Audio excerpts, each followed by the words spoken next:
안녕하세요. 렐루 액티베이션 펑션을 강의할 김준호라고 합니다. 본 강의의 코드와 슬라이드는 다음에서 확인하실 수가 있습니다. 강의 순서는 다음과 같습니다. 먼저 시그모이드 펑션의 문제점을 알아보고 그 다음 왜 렐루 함수가 좋은지 그리고 이 둘을 각각 텐서플로우 코드로 어떻게 구현을 해야 하는지 한 줄 한 줄 자세하게 설명을 하도록 하겠습니다. 먼저 시그모이드 액티베이션 펑션의 문제점을 살펴보기에 앞서서 우리는 기존 뉴럴 네트워크가 어떻게 학습을 하는지에 대해서 다시 한번 정리를 해볼게요. 우리의 뉴럴 네트워크는 어떠한 인풋을 받고 그 인풋에 해당하는 아웃풋을 도출을 합니다. 이때 이 아웃풋과 실제 정답 데이터, 즉 그라운드 트루스 데이터라고 하는 것과 얼마만큼 차이가 나는지, 이러한 차이를 로스라고 할 텐데, 이 로스를 미분한 것을 백 프로파게이션 하면서 네트워크를 학습을 시킵니다. 이때 백 프로파게이션으로 전달되는 로스를 미분한 것을 그라디언트라고 부르고, 이 그라디언트는 그래프 관점에서 봤을 때 그래프의 기울기라고 할 수가 있습니다. 지금 보시는 거가 바로 시그모이드 액티베이션 펑션의 그래프 그림인데요.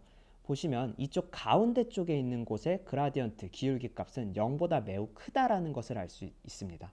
반면에 이쪽 극단 좌표계 쪽의 경우에는 그라디언트 기울기 값이 0에 매우 가까운, 즉 매우 작은 값을 갖고 있다는 것을 알 수가 있어요.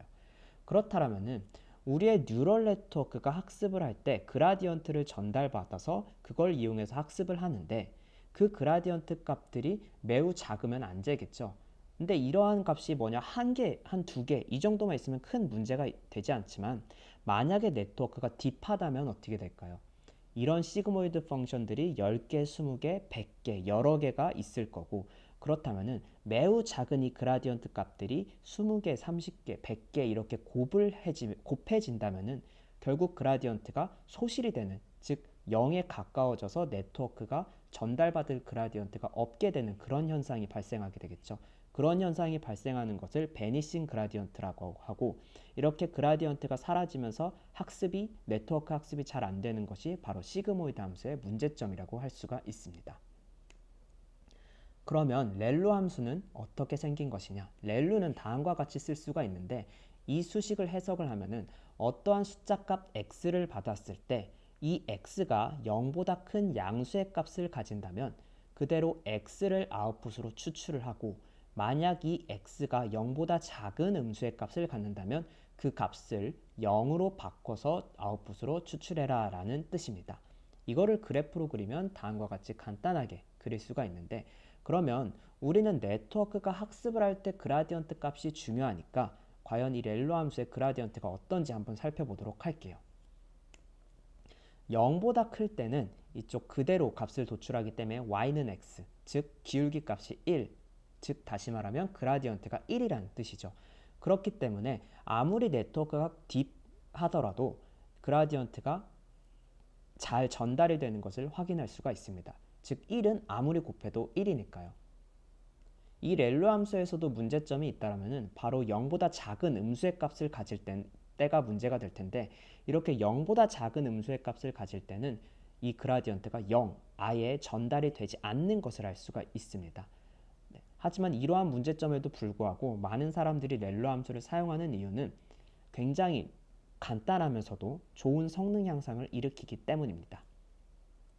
이 렐로 함수 이외에도 하이퍼탄젠트, 엘루, 셀루, 스위시 여러 가지 액티베이션 펑션이 있을 텐데, 그 액티베이션 펑션들이 대부분 이쪽 TF 케라스 액티베이션 안에 있기 때문에 한번 본인의 네트워크의 액티베이션 펑션을 바꿔가면서 성능 차이를 보시는 것도 좋을 것 같습니다.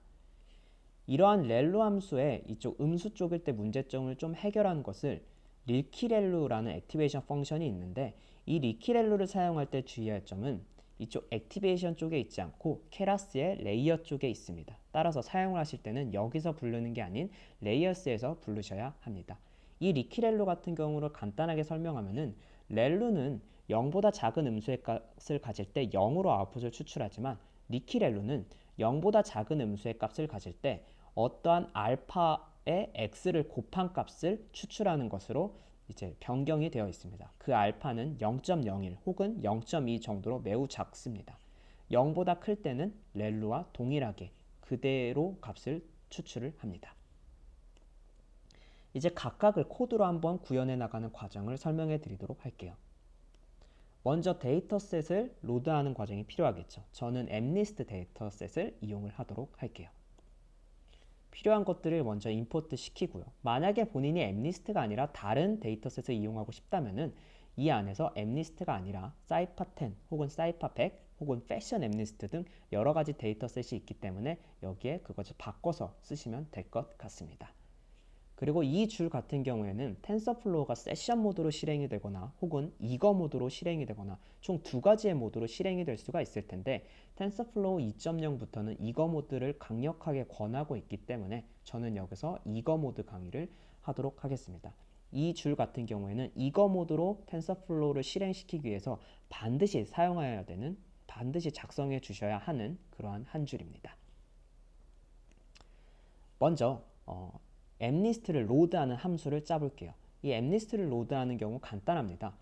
우리가 임포트 시킨 요 mlist에서 로드 데이터라는 함수를 콜할 수가 있는데 이것을 콜하면은 아웃풋은 트레인 이미지, 그 이미지에 해당하는 라벨, 그리고 테스트 이미지, 테스트 이미지에 해당하는 라벨 이런 식으로 총 4개의 아웃풋을 바깥으로 내뱉게 됩니다. 이때 트레인 이미지는 총 6만 장, 테스트 데이터는 총 10,000장으로 구성이 되어 있습니다.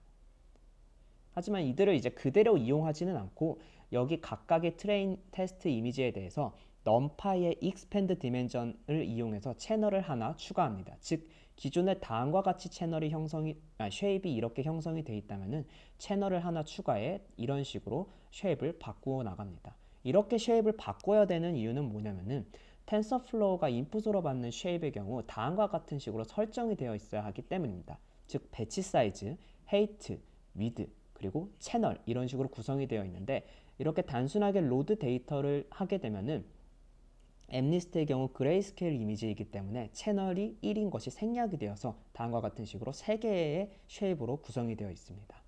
즉 expand dimension은 채널을 하나 만들어주는 역할을 한다고 보시면 될 것 같고 여기에 축을 제가 -1로 설정했는데 -1의 의미는 채널을 어디 위치에 만들 것이냐, 즉 -1은 끝을 의미합니다. 즉 이것을 만약에 다른 숫자를 쓰시고 싶다면 0, 1, 2, 3, 즉 우리는 세 번째 위치에 채널을 하나 만들었기 때문에 이것을 3으로 바꾸면 동일한 의미를 갖습니다. 그 다음 이미지들을 노멀리제이션 하는 과정이 필요한데 이게 무엇이냐면은 이미지들의 숫자 값들의 범위는 0에서 255 사이의 값을 갖는데 우리는 이것을 0에서 1로 노멀리제이션을 해야 합니다. 간단하게 255로 나누어 주시면은 노멀리제이션이 끝이 납니다. 이후에 이미지들에 대한 어떠한 전처리 과정은 모두 끝이 나고 그 다음 라벨들, 즉 이제 정답들에 대해서 전처리 과정은 다음에 케라스의 util의 toCategorical 함수를 이용해서 쉐입을 바꿉니다. 즉 다음과 같은 식으로 이렇게 쉐입이 있었다면 얘를 n,10 이렇게 바꾸어 나가는 거죠. 이 10 같은 경우에는 우리가 이용하는 이 데이터셋의 라벨이 총 몇 개인지 그것을 생각하시고 그 값을 넣으면 됩니다. 이것을 원핫 인코딩 한다고 부르는데 이 원핫 인코딩이 무슨 말이냐면은 예를 들어 이미지가 이렇게 숫자 7의 이미지를 갖고 있다면은 이렇게 toCategorical 함수를 이용해서 원핫 인코딩을 하지 않으면은 기존의 이 트레인 라벨은 그냥 7이라고 표기가 되어 있습니다. 하지만 이렇게 되면은 나중에 로스를 계산할 때 굉장히 조금 번거롭기 때문에 이를 이런 식으로 바꿉니다. 즉 이거는 총 10개의 배열을 갖고 있고 숫자 7, 즉 0, 1, 2, 3, 4, 5, 6, 7 7번째에 위치하는 이곳에 1이라고 적고 나머지는 모두 0이라고 이제 적어주는 것을 원핫 인코딩이라고 합니다. 즉 컴퓨터가 얘를 해석할 때는 7번째가 true고 나머지는 false니까 얘는 어떠한 숫자 7을 의미한다 라고 해석을 하는 겁니다. 이러한 과정들을 모두 거친 다음에 각각의 이미지와 라벨들을 리턴을 하시면 됩니다. 이게 바로 load mlist의 함수입니다. 그 다음 이제 네트워크를 짜야겠죠. 네트워크를 짤 때 먼저 생각할 거는 우리가 네트워크를 짤 때 어떠한 함수들을 이용을 할 것인지를 먼저 생각합니다. 첫 번째는 저는 flatten 함수가 필요합니다. 플래튼의 경우에는 쉐입을 펼쳐주는 역할을 하는데 이게 무슨 말인지는 뒤에서 더 자세하게 설명을 하도록 할게요.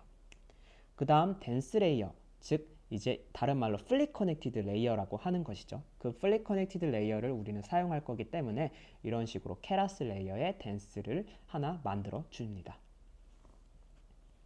여기에 유닛 같은 경우에는 아웃풋으로 나가는 채널을 몇 개로 설정한 것인지에 대한 의미이고, 바이어스 이거는 true이면은 바이어스를 사용하고 아니면 false면은 사용하지 않는 것. 그리고 이제 커널 이니셜라이저 같은 경우에는 웨이트 이니셜라이저라고 생각을 하시면 될 것 같습니다. 그리고 우리는 렐로 액티베이션 펑션을 사용하기 때문에 다음과 같이 만들고요. 이제 모델을 만들도록 할게요. 이 앞에서 말했던 세 가지를 이용해서 모델을 만들 텐데 저는 클래스 타입으로 모델을 만들도록 할게요. 클래스 타입으로 모델을 짤 때 주의할 점은 바로 tf 케라스 모델을 상속을 하셔야 된다는 점입니다. 이렇게 상속을 하시고 그 다음 어떠한 init 함수를 하나 만들어 주세요.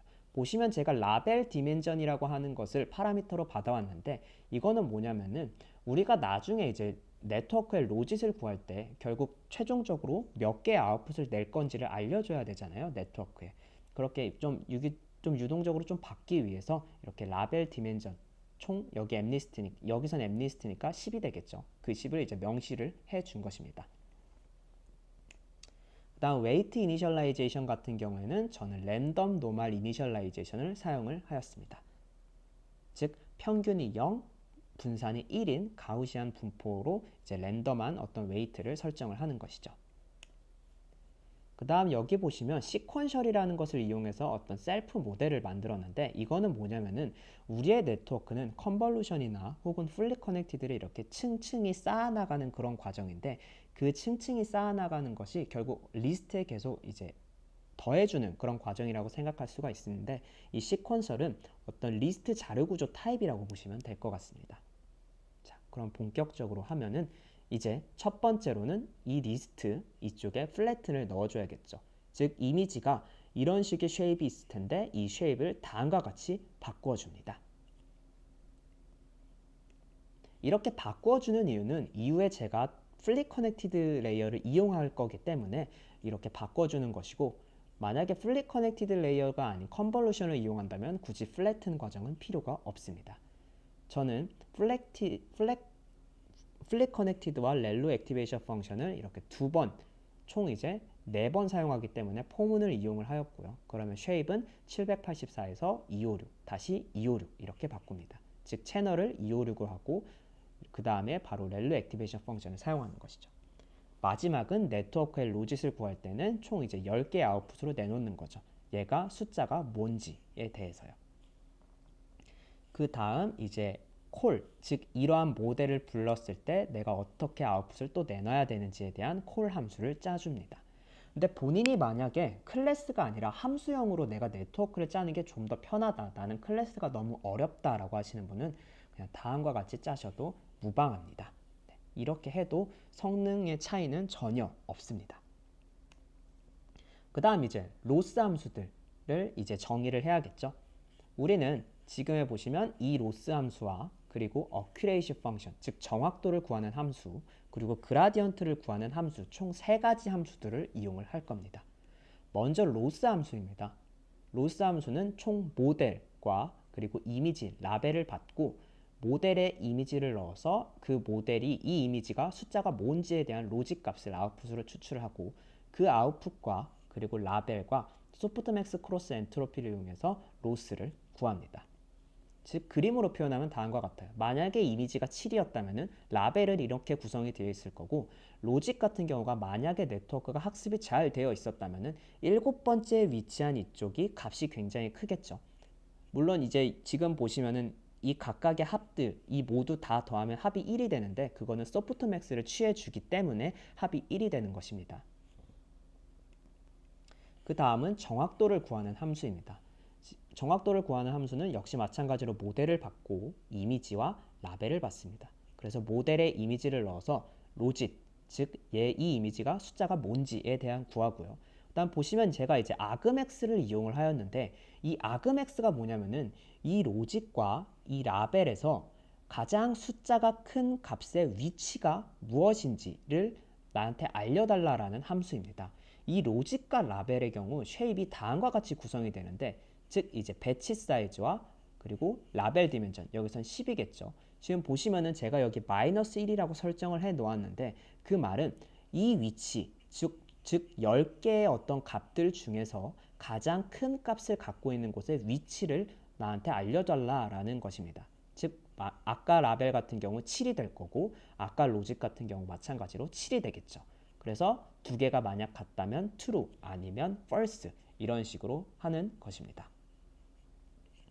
그 다음에 이 prediction을 타입캐스팅을 통해서 숫자 값으로 바꾸어 줍니다. 그렇게 하는 이유는 accuracy를 구하는 데에서는 불린 값보다는 숫자 값으로 해야 계산이 되기 때문입니다. 그래서 타입캐스팅을 통하면 이렇게 숫자 값으로 바뀌고, 이거에 대해서 이제 accuracy는 이제 reduce mean, 이거는 평균이죠. 그래서 만약에 이렇게 3개였다면은 총 다 더하면 2, 개수는 3이니까 3분의 2가 accuracy가 되겠죠. 그 다음 이 함수 같은 경우에는 모델이 어떠한 이제 이미지와 라벨을 받은 다음에 로스를 구했을 때 그 로스에 해당하는 모델들 어떤 웨이트들의 어떤 그라디언트를 리턴하라 라는 함수입니다. 이 다음엔 하이퍼 파라미터들을 설정하는 것이 필요합니다. 먼저 데이터셋입니다. 아까 우리가 앱리스트를 로드하는 함수를 만들었죠. 그 로드하는 함수에서 이렇게 만드시고요. 이후에 필요한 하이퍼 파라미터들을 설정합니다. 러닝 레이트, 배치 사이즈, 그리고 에포크, 그리고 이터레이션, 그리고 이 데이터셋의 라벨 디멘전을 설정을 합니다. 그 다음 데이터셋 API를 이용해서 이 각각의 데이터와 이미지와 라벨들을 네트워크에 넣는 것을 구현을 할 텐데, 이 트레인 이미지는 6만 장, 테스트 이미지는 10,000장인데 6만 장을 한꺼번에 네트워크에 넣기에는 메모리에 좀 부담을 줍니다. 그렇기 때문에 배치 사이즈만큼 이렇게 줘야 될 텐데, 그 배치 사이즈를 이제 어떤 식으로 주느냐, 어떻게 이제 던져주느냐, 이렇게 한 줄을 적고 그 다음에 셔플링을 합니다. 이거 같은 경우에는 데이터셋을 잘 섞느라는 의미고요. 버퍼 사이즈를 제가 10만이라고 설정했는데, 이거의 경우에는 어떻게 설정하냐면 주어진 인풋으로 들어가는 이 데이터들보다 숫자가 크면 됩니다. 이거는 6만, 이거는 만이기 때문에 저는 간단하게 10만이라고 설정을 했습니다. 그 숫자보다 크다면 랜덤하게 셔플링이 됩니다. 그 다음 프리패치 함수의 경우에는 어떤 의미냐면은 네트워크가 어떤 배치 사이즈만큼 학습을 하고 있을 때 미리 메모리에 이 배치 사이즈만큼 올려놔라 라는 뜻입니다. 그러면 되게 더 빠르게 학습할 수가 있겠죠. 그 다음 이제 배치를 몇 번만큼, 배치를 이제 배치 사이즈 몇 개만큼 네트워크에 던져줄 건지 하고, 리핏은 이러한 과정을 한 번만 해서 끝나는 게 아니라 계속해서 반복하라 라는 뜻입니다. 그 다음 이제 이렇게 하이퍼 파라미터들을 모두 다 설정했으면 모델을 해야겠죠. 우선 데이터셋 아까 만든 이 트레인 이미지와 테스트 데이터셋 각각에 대해서 그 이터레이션에 대해서 make 원샷 이터레이터를 부릅니다. 그러면 각각의 이터레이터를 설정을 하고요. 그 다음 모델을 만듭니다. 이후에 어떤 옵티마이저를 해서 로스를 미니마이즈 시킬 건지, 저는 여기서 아담 옵티마이저를 사용을 했습니다. 이런 식으로 하시면 됩니다. 이렇게 모두 끝난 다음에 쓰실 거는 이제 이거 모드로 작성을 하는 건데, 처음에는 체크 포인트를 하나 만들어 두는 게 좋습니다. 이 체크 포인트의 역할은 네트워크가 학습을 하다 중간에 끊겼을 때, 어떠한 사유로 끊겼을 때 다시 재학습을 이뤄내고 싶을 때가 있잖아요. 그때 우리가 학습하면서 이제 변경이 되었던 웨이트들을 불러내는 역할을 한다고 보시면 됩니다. 혹은 학습이 모두 끝났을 때 내가 인퍼런스, 즉 테스트 이미지에 대해서 정확도가 몇인지 보고 싶다 할 때, 그때도 마찬가지로 이를 이용해서 테스트를 바로 할 수 있게 합니다. 즉 학습되어서 저장된 웨이트들을 다시 부르는 데 도움을 주는 것이라고 보시면 됩니다. 글로벌 스텝은 각각의 웨이트가 몇 번째 이터레이션의 웨이트인지 알려주는 그러한 어떤 숫자들입니다. 즉 첫 번째 이터레이션인지 100번째 이터레이션인지 혹은 123번째 이터레이션인지 그러한 몇 번째인지 알려주는 것을 말합니다. 그럼 우리는 에포크와 이터레이션 두 번에 대해서 수행하기 때문에 포문 두 개를 설정하시고요. 그 다음 아까 이터레이터에 대해서 getNext 함수를 콜을 하셔서 이미지와 라벨을 받습니다. 그럼 이 이미지와 라벨에 대해서 네트워크에 넣어서 그라디언트를 구해주신 다음에 그 그라디언트를 네트워크 웨이트에 적용합니다. 즉 옵티마이저의 apply 그라디언트 함수를 콜을 하셔서 그라디언트를 적용해서 네트워크를 학습을 시킵니다. 각각에 대해서 로스 함수와 정확도, 어큐레이시를 구하고 싶다면 아까 만들어놨던 로스 함수와 정확도 함수를 콜을 하시면 됩니다. 우리는 테스트 데이터셋에서도 알고 싶잖아요. 그러면은 테스트 이터레이터에서 마찬가지로 이미지와 라벨을 부르시고 정확도를 구합니다. 그리고 이 각각 이 세 가지에 대해서 프린트를 시키시면은 계속 학습이 되면서 어떻게 되는지 눈으로 확인하실 수가 있습니다. 이후에 학습이 모두 끝나면 체크 포인트 이것을 이용해서 웨이트들을 모두 저장을 하시면 됩니다. 그렇게 되면 시그모이드를 이용하였을 때는 정확도가 81%, 렐로 함수를 이용하면 정확도가 85%로 간단하게 액티베이션 펑션만 변경한 것인데도 불구하고 약 4%의 성능 향상을 이루어냅니다. 이거의 경우 에포크가 딱 한 번만 돈 정확도들입니다. 다음 시간에는 웨이트 이니셜라이제이션에서 강의를 하도록 하겠습니다. 감사합니다.